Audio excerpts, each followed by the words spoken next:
Hello and welcome to my channel. Sit back, close your eyes, and get ready for sleep. First of all, don't forget to subscribe to my channel and leave a comment. What was it like to spend a winter night in a medieval monastery? Imagine arriving at the gates of a monastery on a winter evening sometime between the 10th and 15th centuries. As the last gray light fades behind snow-covered hills, you might be a monk returning from travel, a pilgrim seeking shelter, or a guest of standing welcomed for the night.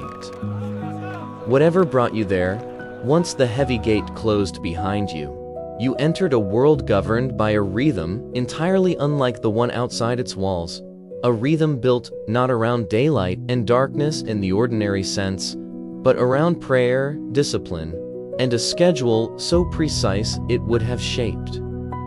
every hour of the night to come. Monastic life in medieval Europe was organized around what is known as the Divine Office, a sequence of prayer services performed at set hours throughout the day and night.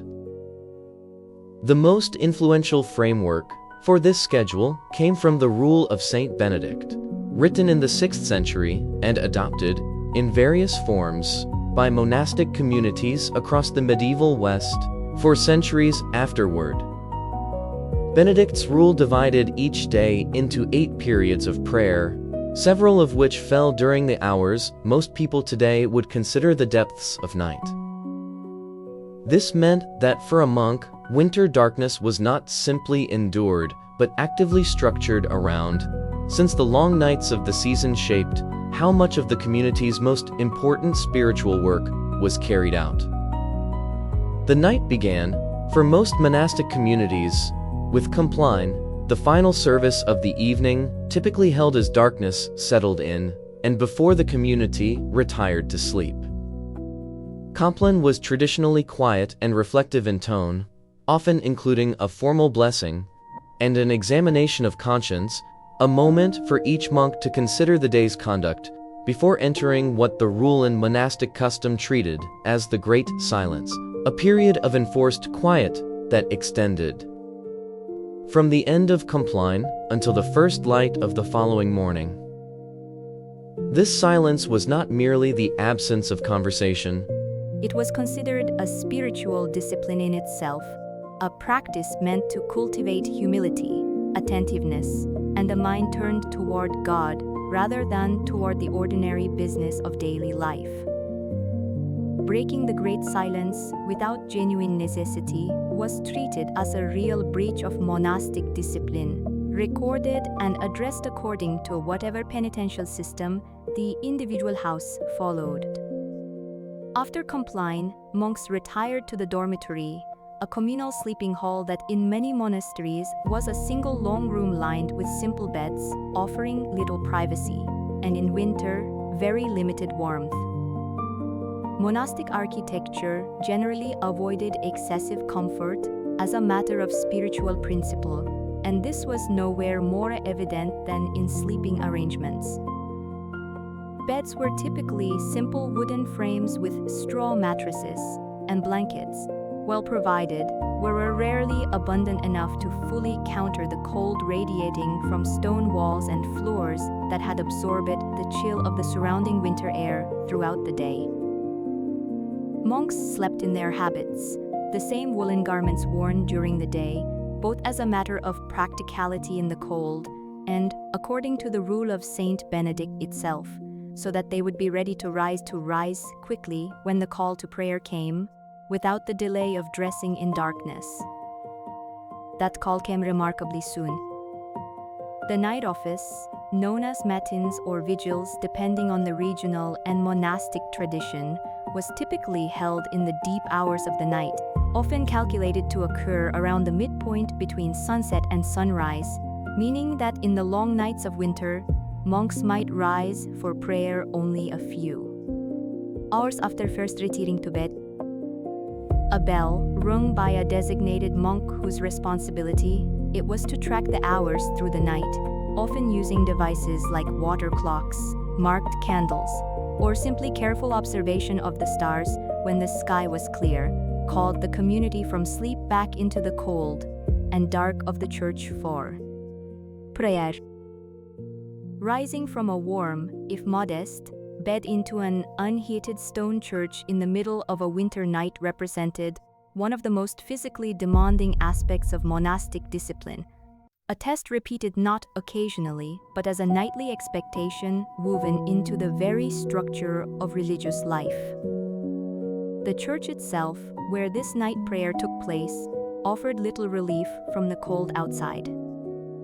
Medieval monastic churches were built primarily for acoustic and spiritual purposes, their high stone ceilings and large interior spaces creating an atmosphere suited to chant and prayer, but entirely unsuited to retaining heat. Candlelight, and in wealthier or more established monasteries, oil lamps provided the only illumination, casting long shadows across carved stone and wooden choir stalls where monks stood or sat for the duration of the service. Breath would have been visible in the cold air, and the stone floor beneath bare, or thinly shod feet offered no warmth at all.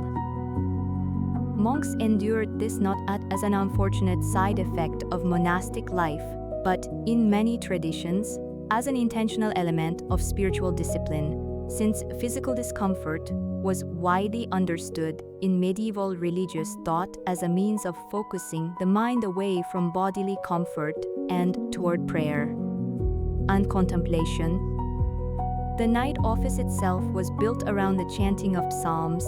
following a structured cycle that, depending on the specific monastic tradition,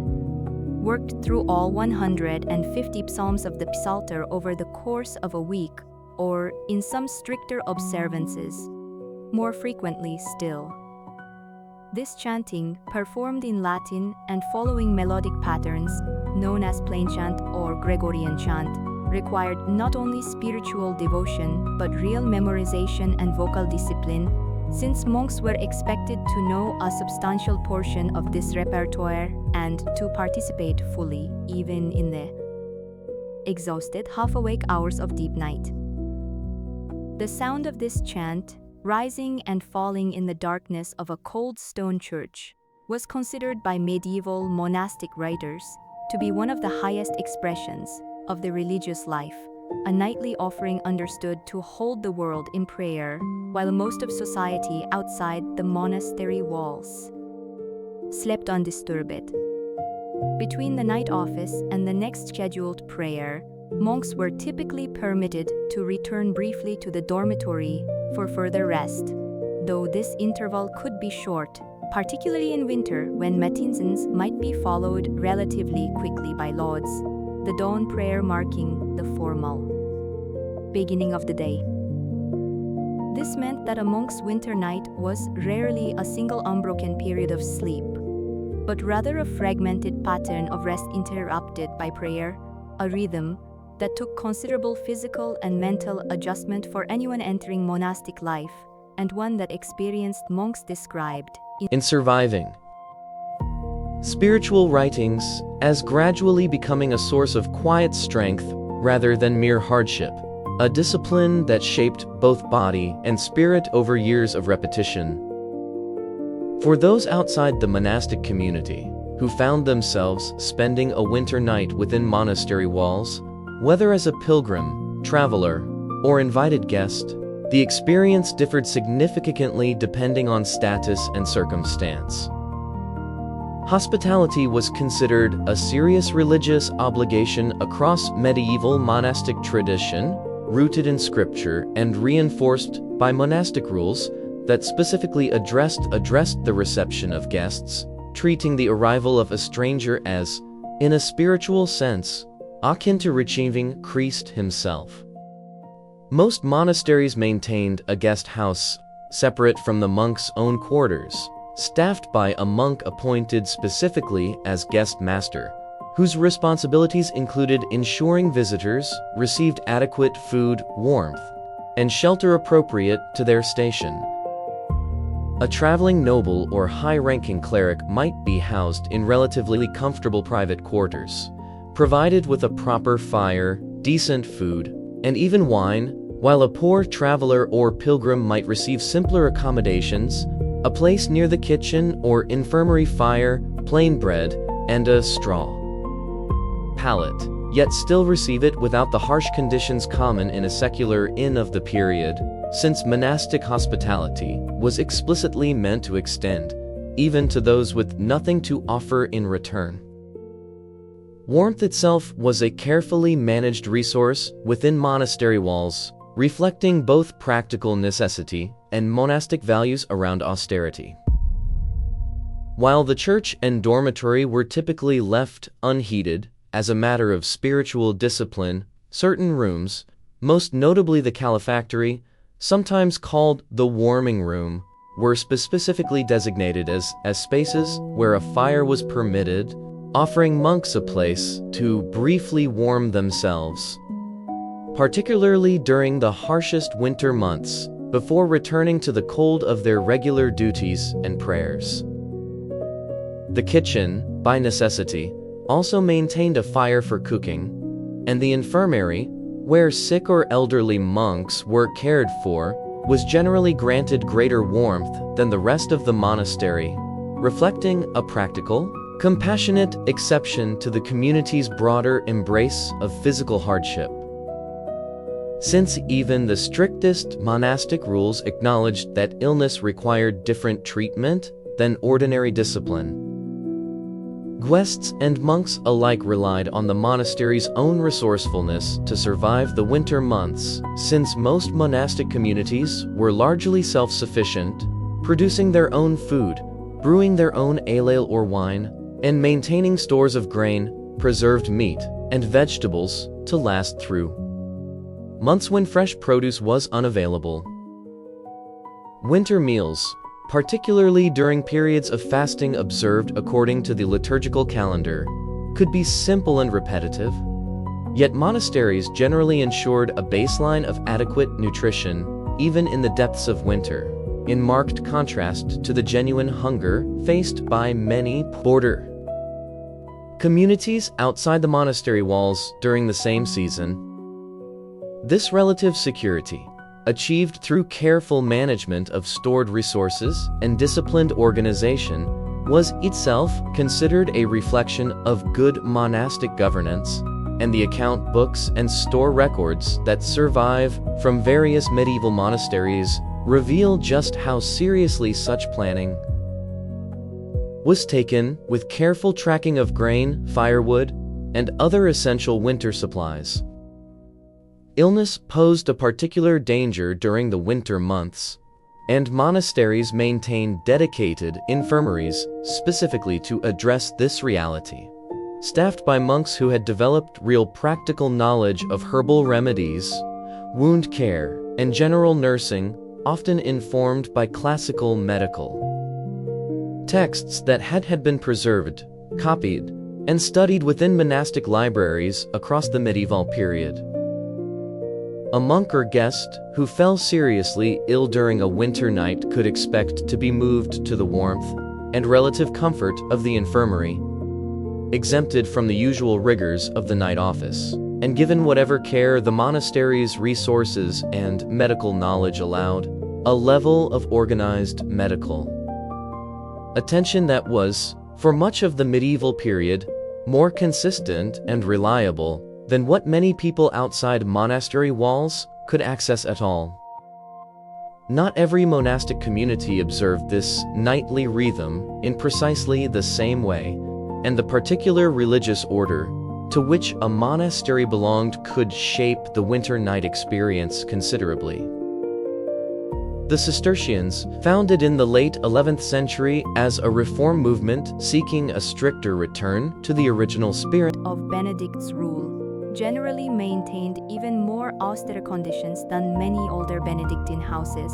deliberately locating their monasteries in remote, undeveloped land, and limiting decoration, comfort, and warmth to an extent that made Cistercian winter nights notably harsher by design. The Carthusians, founded around the same period, followed an even more demanding model, one built around near-total solitude, with monks living in individual cells rather than a shared dormitory, each responsible for maintaining his own small fire and space, meaning that a Carthusian winter night was an intensely private struggle against cold and isolation, quite different from the communal experience found in most other monastic traditions. Older Benedictine houses, particularly wealthy and well-established ones, such as the Great Abbey of Cluny in Burgundy, founded in Noxon-non and eventually becoming one of the most influential monastic centers in medieval Europe,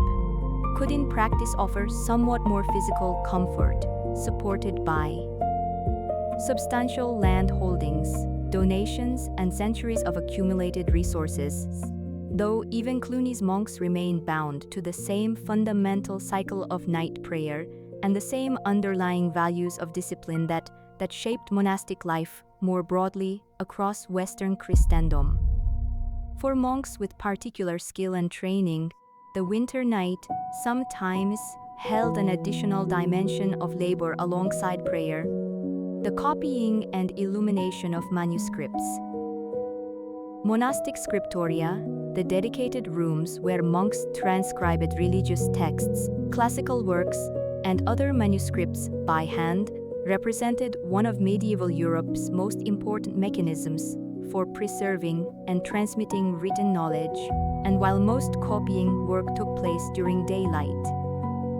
hours to conserve costly candles and preserve eyesight, certain monasteries maintained more flexible arrangements, particularly during the shorter days of winter, when daylight alone offered insufficient working hours for a scriptorium under deadline to complete an important commission.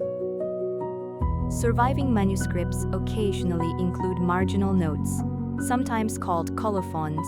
in which the copying monk complained directly about the cold, cramped hands, poor light, or sheer exhaustion of working through winter conditions, offering a rare, personal glimpse into the physical reality behind. The beautifully illuminated pages that have survived into the modern era, pages whose elegant appearance often conceals the genuine hardship involved in their creation.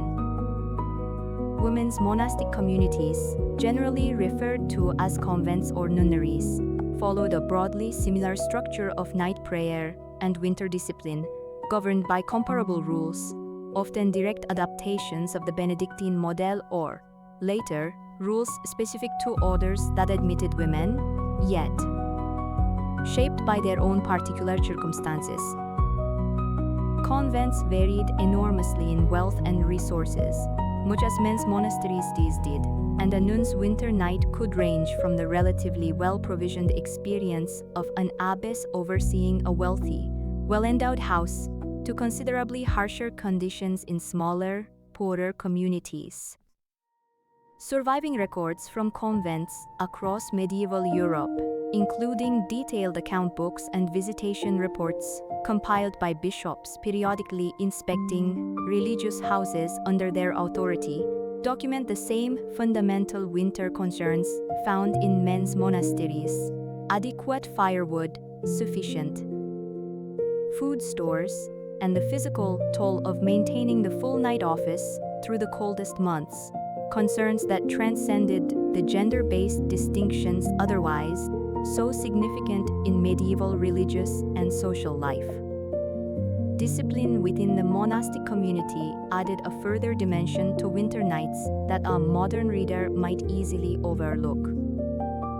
Monastic rules generally included detailed provisions for correcting infractions, ranging from minor faults, such as arriving late to the night office, an offense specifically addressed in Benedict's rule, with instructions on where a tardy monk should stand as a mark of humility, to more serious breaches of conduct requiring formal penance, sometimes including additional prayer, fasting, or in some traditions, more severe corporal correction. Winter, with its exhaustion and physical discomfort, was noted in some monastic writings as a period when minor lapses, drowsiness during the night office chief among them, became more common and required particular pastoral patience from those responsible for maintaining monastic discipline, since A monk's failure to remain alert through a frigid matin service held at the coldest hour of a winter night was recognized, even by strict monastic authorities, as a genuinely difficult trial of endurance, rather than simple laziness. Beyond the walls of the church and dormitory, the practical winter labor of running a monastery continued regardless of the season, shaping the broader rhythm within which the night's prayers took place. Monasteries typically maintained substantial agricultural operations, including livestock that required care and feeding through the winter months regardless of hour, and lay brothers or hired laborers, depending on the particular monastery's arrangement, often bore responsibility for tasks like tending animals through the night in the depths of winter, work that continued in parallel with, though separate from, the monk's own cycle of prayer. Firewood collection and management represented another significant winter concern, requiring careful planning throughout the warmer months to ensure sufficient fuel remained available for the calefactory, kitchen, and infirmary through the coldest stretch of the year, and monastic account records from various houses reveal the genuine anxiety with which cellars, the monks responsible for provisioning the community, tracked and rationed fuel supplies during particularly harsh winters, aware that a shortage could threaten not just comfort, but the basic health of the community. The physical setting of a monastery, shaped by the landscape in which it was built, could add its own particular character to a winter night's hardship or beauty. Mont Saint-Michel, rising from a tidal island off the coast of Normandy, and developed as a major monastic site from the 10th century onward, presented monks with the added winter challenge of a location surrounded by treacherous tidal sands and exposed to fierce Atlantic winds, its high stone walls offering dramatic shelter against the landscape that could turn genuinely dangerous for anyone caught outside them after dark. Fountains Abbey in Yorkshire, founded in 1834 as one of the great Cistercian houses of medieval England, occupied a river valley setting that, while sheltered compared to some more exposed monastic sites, still subjected its community to the full harshness of a northern English winter. It's extensive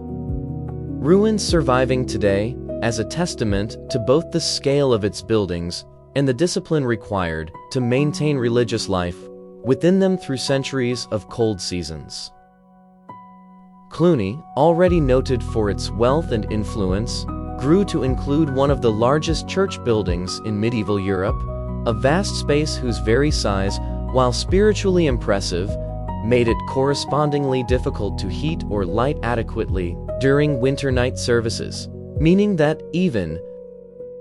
most prestigious and well-resourced monastery in Western Christendom could not fully escape the basic physical challenge that winter posed to monastic life everywhere.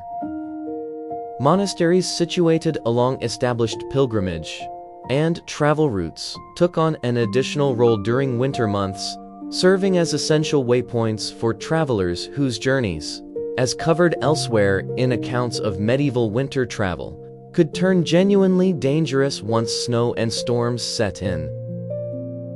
Guest registers and financial records from monasteries position it along major routes, including those leading toward Rome, Santiago de Compostela in northern Spain, or Jerusalem for those undertaking the full pilgrimage, document a steady flow of winter arrivals seeking shelter, ranging from humbler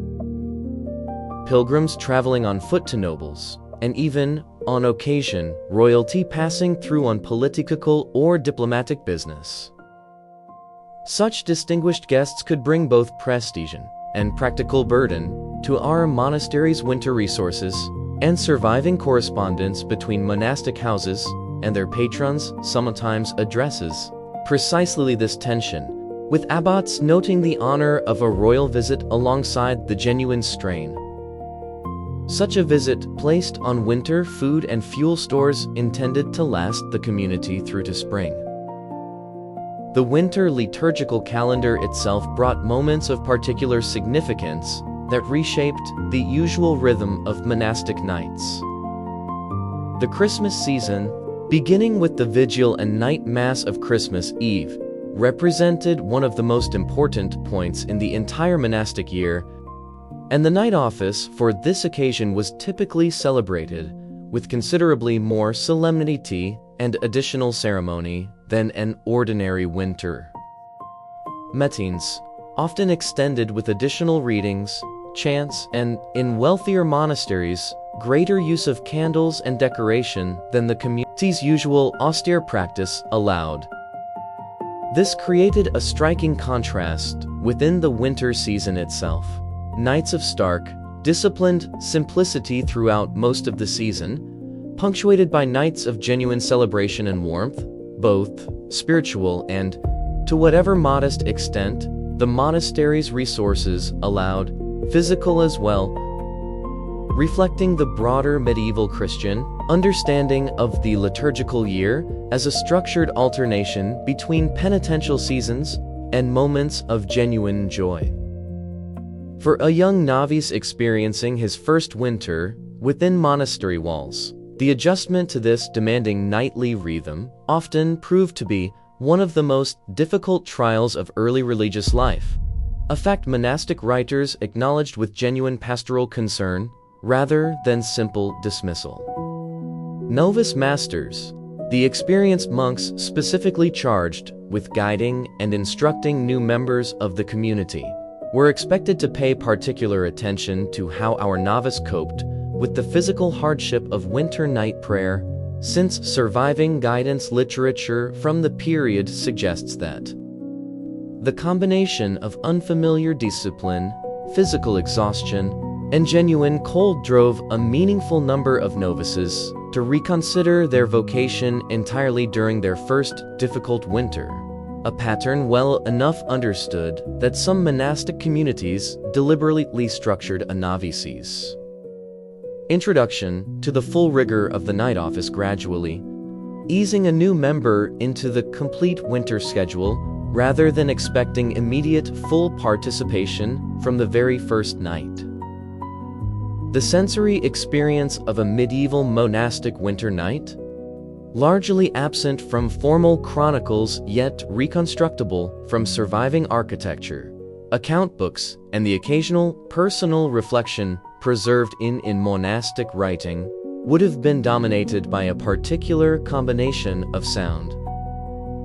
smell, and physical sensation distinct from almost any other setting in medieval life. The smell of tallow or beeswax candles, the faint smoke of the kitchen fire carried on cold air, the sound of wind against thick stone walls, and beneath it all, the recurring rhythm of the bell calling the community to prayer, together created an environment that surviving spiritual writings from monastic authors describe as fostering a heightened, almost meditative awareness, the physical hardship of the setting understood not as an obstacle to spiritual experience, but as something that sharpened it, stripping away the ordinary comforts that might otherwise dull a monk's attention during the long hours of night prayer. Fasting practices, observe it, during particular periods of the liturgical calendar added a further layer of physical challenge to already demanding winter nights.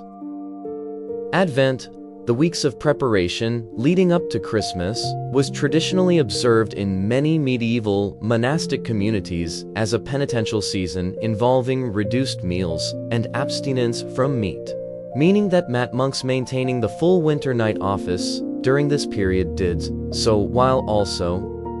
managing genuine hunger alongside cold and exhaustion, a combination at surviving monastic guidance literature treated as a deliberate spiritual exercise, rather than an unfortunate coincidence of timing. The physical austerity of Advent understood as preparing both body and soul for the eventual celebration of Christmas itself. The rule of Saint Benedict and subsequent monastic customs generally allowed some flexibility for the sick, the very young, and the elderly during such fasting periods, reflecting a practical acknowledgement that genuine physical limitation required accommodation even within a system built substantially around voluntary hardship. Surviving personal writings from monks who lived through these winters, though relatively rare compared to the vast body of official monastic literature focused on rules, theology, and administration, offer glimpses of individual experience that complement the broader institutional picture. Jordan medieval monastic authors, writing reflective or autobiographical passages within larger theological works, described the particular spiritual value they found in the discipline of winter night prayer, specifically, framing the willingness to rise from warmth into cold darkness as a small,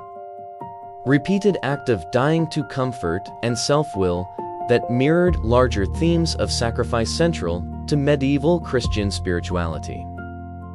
Such accounts, while filtered through the theological concerns of their authors, and not offered as neutral personal diary entries in the modern sense, nonetheless provide valuable insight into how at least some medieval monks understood and made meaning of the genuine physical hardship built into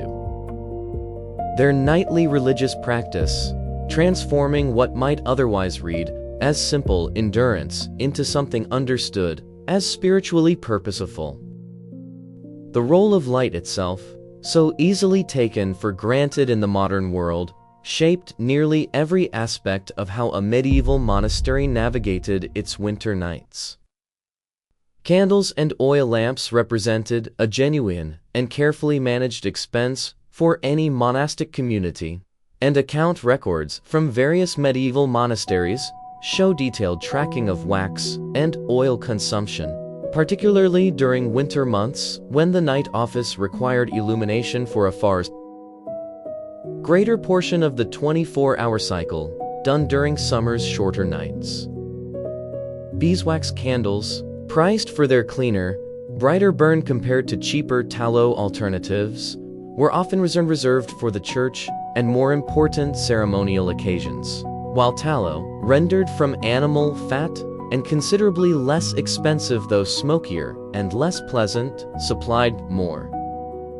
everyday lighting needs throughout the rest of the monastery.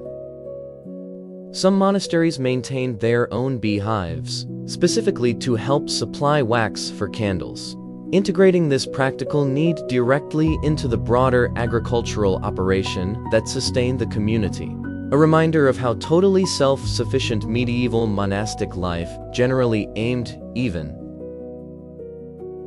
in matters as seemingly small as the light required to read up Psalter through a dark winter night.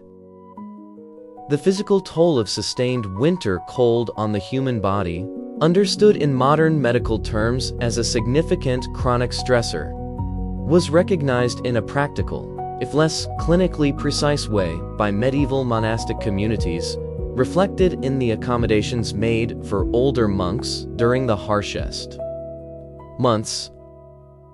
Elderly monks, whose bodies were less able to withstand repeated exposure to unheated churches and dormitories, were sometimes granted specific exemptions from portions of the winter night office, a provision addressed directly in various monastic customaries. The detailed supplementary guidance documents that individual monasteries developed to interpret and apply the broader principles of their founding rule to daily practical circumstances. Such exemptions reflected a genuine, if limited, medieval understanding that extreme physical hardship carried real risk, particularly for the aged, even within a religious system that otherwise placed enormous value on enduring discomfort as a spiritual practice, illustrating the practical flexibility that existed alongside the formal severity of monastic rule. Snow and severe winter weather occasionally disrupted even the monastery's carefully structured routine in ways that surviving records document with a mixture of practical concern and, at times, genuine alarm. Chronicles kept by individual monastic houses, a common practice across medieval Europe that has left historians with an invaluable year-by-year record of local conditions and events, occasionally note winters severe enough to damage monastery buildings, disrupt the delivery of supplies from outlying lands the monastery depended upon, or in extreme cases, prevent the community from maintaining its full liturgical schedule due to genuinely dangerous conditions within poorly heated stone buildings. Such disruptions were recorded precisely because they represented meaningful departures from the otherwise remarkably consistent rhythm of monastic life, a rhythm that medieval religious communities worked hard to maintain specifically because that very consistency, prayer offered at the same hours, regardless of season or circumstance, was itself understood as a central part of the monastery's spiritual purpose and its perceived value to the wider medieval world beyond its walls. The relationship between a monastery and the surrounding secular community took on a particular character during the winter months, one shaped by the same charitable obligations that governed the treatment of traveling guests. Almsgiving, the practice of distributing food, clothing, or money to the poor, was considered a core monastic duty across virtually every rule and tradition of the medieval period, and this obligation became especially visible and urgent during winter, when the rural poor faced the greatest risk of genuine starvation and exposure.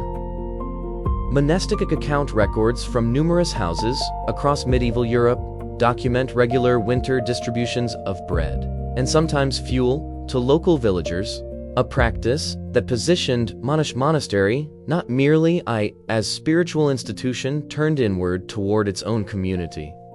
but as a genuine, if limited, safety net within the harsh economic realities of medieval rural life. Almoners, the monks specifically responsible for managing this charitable distribution, maintain their own careful records, and surviving examples show a level of organizational effort devoted to winter poor relief that reveals just how seriously medieval monastic institutions took this obligation, even while managing their own considerable winter resource constraints. The physical process of simply moving through a monastery at night, between dormitory, church, and other necessary destinations, carried its own particular set of winter hazards that monastic architecture and custom worked to address. Covered walkways, known as cloisters, form the architectural spine connecting a monastery's major buildings, and while these covered passages offered valuable protection from direct snowfall and rain, they remained open to the elements along their inner edge, meaning that monks moving between buildings during a winter night still faced direct exposure to cold wind, and on the coldest nights, genuinely dangerous footing where moisture had frozen into its ice along stone walkways worn smooth by centuries of use. Monastic customaries occasionally addressed this practical hazard directly, including guidance on maintaining safe footing and, in some documented cases, specific instructions for how elderly or infirm monks should be assisted during the walk to and from night prayer, a small but telling detail that illustrates how thoroughly medieval monastic planning had to account for the genuine physical dangers that winter introduced into even the most routine, repeated movements of daily religious life. Beyond the walls of any single monastery, the broader monastic network across medieval Europe maintained communication and connection even through the isolating conditions of winter, through a system of correspondence, visiting officials, and periodic formal inspections that continued so far as weather allowed, regardless of season. Cistercian houses in particular maintained a structured system of annual visitation, in which representatives from a monastery's founding or affiliated house would travel to inspect conditions, address concerns, and maintain consistency of practice across what had become, by the 12th, 13th centuries, an extensive network of affiliated monasteries stretching across much of Western Europe. Winter travel for such purposes carried all the dangers already well documented in broader accounts of medieval winter journeys, meaning that a visiting official's arrival at a remote monastery during the depths of winter represented, in itself, a small testament to the seriousness with which wider monastic system took the maintenance of consistent standards and genuine community across considerable distances, even when the season made such connection genuinely difficult and occasionally dangerous to maintain. As the long winter night wore on toward Lord's and the first gray light of dawn, the monastery began, quite literally, to come back to life. Kitchen fires would be built up in preparation for the day's meals. The church would fill once more with chant, and the brief transition between night and day, marked by the shift from matins to lauds, represented a symbolic turning point deeply embedded in monastic spirituality, the movement from darkness into light understood not merely as a natural phenomenon, but as a recurring, nightly enactment of larger religious themes central to Christian belief. For anyone who had spent that full winter night within monastery walls, whether bound by vows or simply passing through as a guest, the experience offered a rare, structured window into a way of life find less by comfort than by discipline, community, and a rhythm of prayer that continued unbroken through the darkest and coldest hours of the year, regardless of what the world outside the walls was doing, while the monastery kept its own quiet, deliberate watch through the night. Thank you for listening. Please subscribe and leave a comment.